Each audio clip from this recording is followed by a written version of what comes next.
और पुत्र पिता आत्मा के नाम पर आमीन। क्रिस्त में प्यारे भाई बहनों, आज हम लोग चालीसे के पहला रविवार में प्रवेश कर रहे हैं। चालीसा हम सबों के लिए एक मुख्य समय है, पवित्र समय है। इस समय में हम लोग विशेष करके अपने जीवन को झांकते हुए देखते हैं कि हम ईश्वर के योग्य आचरण कर रहे हैं या नहीं। अगर हम ईश्वर के योग्य आचरण नहीं कर रहे हैं तो एक समय है कि हम अपने अयोग्य जीवन से या पापमय जीवन से मुंह फेर लें और ईश्वर की ओर अपना मुंह करते हुए उनके करीब आएं, उनके योग्य आचरण करें और पास का पर्व के दिन ईश्वर के सामने हम योग्यता से खड़ा हो सकें। आज के तीनों पाठों से प्रभु का वचन हमें आमंत्रित करते हैं कि हमारे जीवन में किस तरह प्रलोभन आते हैं और किस तरह प्रलोभन से हमें लड़ना है, उन पर हमें मनन चिंतन करना है। स्वयं यीशु ख्रीस्त संत लूकास के सुसमाचार अध्याय 17 पद संख्या 1 में कहते हैं, प्रलोभन अनिवार्य है। हम पुराना व्यवस्था में भी पाते हैं, विधि विवरण ग्रंथ अध्याय 30 पद संख्या 1 में मूसा नबी इस्राएलियों से कहते हैं, आशीर्वाद और अभिशाप दोनों तुम्हारे सामने हैं। और उनसे ये भी कहते हैं, हम पाते हैं अध्याय 30 पद संख्या 2 में, यदि तुम और तुम्हारे संतान सारे हृदय से, सारे आत्मा से उन आज्ञाओं का पालन करेंगे जो मैं आज तुम्हें दे रहा हूं, प्रभु ईश्वर तुम पर दया करेगा, निर्वासितों को वापस लाएगा। यानी पाप के जीवन से भटके हुए लोगों को प्रभु के पास वापस लाएगा। आज के पहला पाठ जो उत्पत्ति ग्रंथ से लिया गया है, हम अध्याय 2 पद संख्या 7 में पाते हैं, प्रभु ने धरती की मिट्टी से मनुष्य को गढ़ा और उसके नथनों में प्राण वायु फूंक दी। इस प्रकार मनुष्य एक सजीव सत्व बन गया।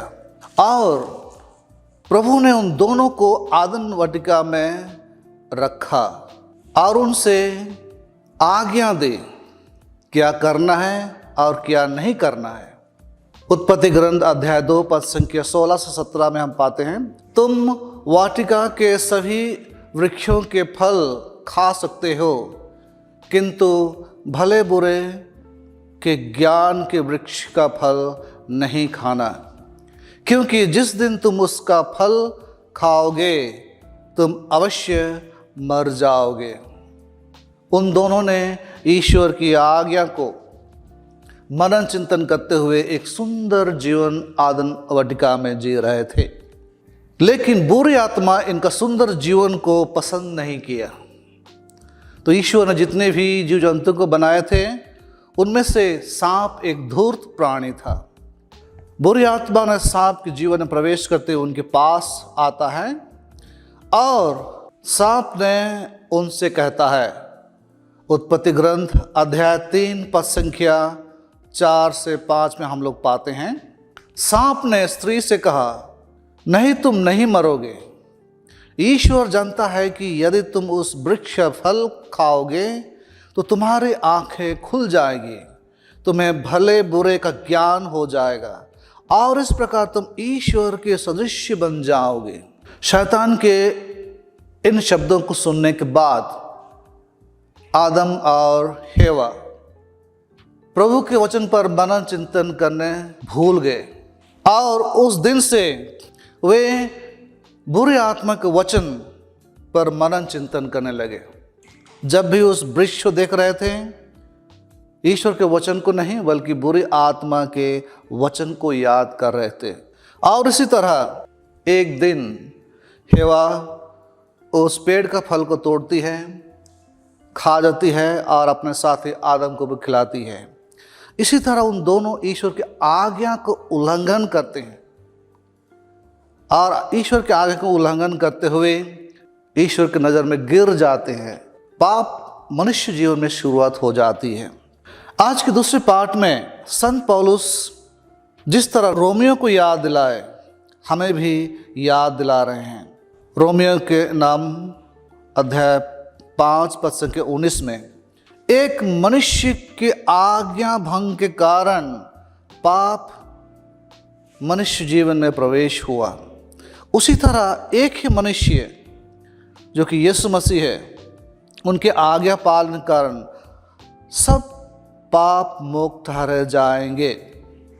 आज के सुसमाचार में यीशु ख्रिस्त हमारे सामने एक उदाहरण छोड़ते हैं कि हमें कैसे प्रलोभन से लड़ना है।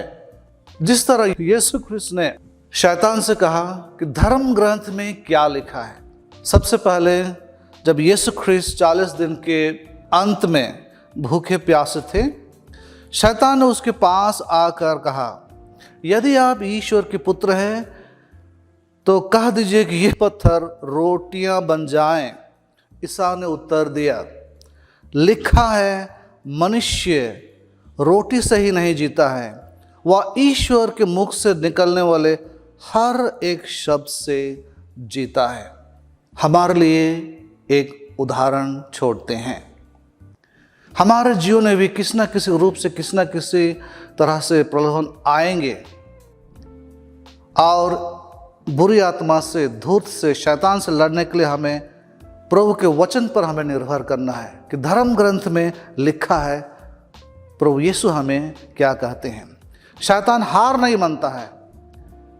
यीशु ख्रिस्त को मंदिर की चोटी पर ले जाता है और वहाँ से कहते हैं, यदि आप ईश्वर के पुत्र हैं तो नीचे कूद जाइए, क्योंकि लिखा है तुम्हारे विषय में वह अपने दूतों को आदेश देगा, वे तुम्हें अपने हाथों पर संभाल लेंगे, कहीं तुम्हारे पैरों को पत्थर से चोट ना लगे। अभी शैतान यीशु से कह रहे हैं कि धर्म ग्रंथ में लिखा है कि दूत उन्हें उठा लेंगे ताकि उसे चोट ना लगे। लेकिन यीशु ख्रिस्त उनसे फिर से कहते हैं, यह भी लिखा है अपने प्रभु परमेश्वर की परीक्षा मत लो। शैतान और यीशु दोनों धर्म ग्रंथ को लेते हुए लड़ रहे हैं। फिर भी यीशु ख्रिस्त हमारे लिए उदाहरण छोड़ते जा रहे हैं कि हमें शैतान से, बुरी आत्मा से कैसे लड़ना है। अंत में बुरी आत्मा फिर आता है, यदि आप दंडवत कर मेरी आराधना करें तो मैं आपको यह सब दे दूंगा। ईसा ने उत्तर दिया, हट जा शैतान, लिखा है अपने प्रभु ईश्वर की आराधना करो, केवल उसी की सेवा करो। यीशु ख्रिस्त ने इसी तरह हमारे सामने उदाहरण छोड़ते हैं। ख्रिस्त में प्यारे भाई और बहनों, हम अपने व्यक्तिगत जीवन में, पारिवारिक जीवन में, काम के स्थान में, हर जगह में कहीं ना कहीं तरह से हमारे जीवन में प्रलोभन आते हैं। बुराई संगति में जाने के लिए, बुरी आदत में जाने के लिए, बुराई कार्य करने के लिए। लेकिन उसी समय हमें धर्म ग्रंथ को याद करना है।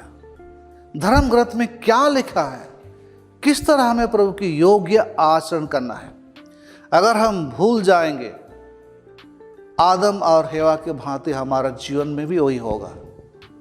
आदम और हेवा ने जब तक ईश्वर के वचन आज्ञा पर चल रहे थे, ईश्वर की आज्ञा को पर मनन चिंतन कर रहे थे, वे ईश्वर की योग्य आचरण कर रहे थे, एक सुंदर जीवन जी रहे थे। जब बुरी आत्मा उनके पास आया, बुरी आत्मा के शब्दों को उन्होंने सुना और उन पर मनन चिंतन करते हुए आज्ञा का उल्लंघन किया और ईश्वर की नजर से हमेशा के लिए गिर गए। हमारे जीवन में भी यही होता है। जब तक हम प्रभु के वचन पर मनन चिंतन करते हुए जीवन जीते हैं, हमारा जीवन, हमारा परिवार एक सुंदर सा रहता है। एक बार बुराई चीज़ें या बुरी आत्मा किसी के द्वारा या किसी घटना के द्वारा हमारे पास आता है। आजकल तो स्मार्टफोन तो यूं ही पड़ा है, उसमें अच्छे भी हैं भी बुरे भी हैं। तो स्मार्टफोन जरिए या किसी व्यक्ति के द्वारा हमारे पास जब बुरी आत्मा का प्रलोभन आता है, तो हम उस पर अगर हम ध्यान देते रहेंगे, हम प्रभु के वचन को भूल जाएंगे।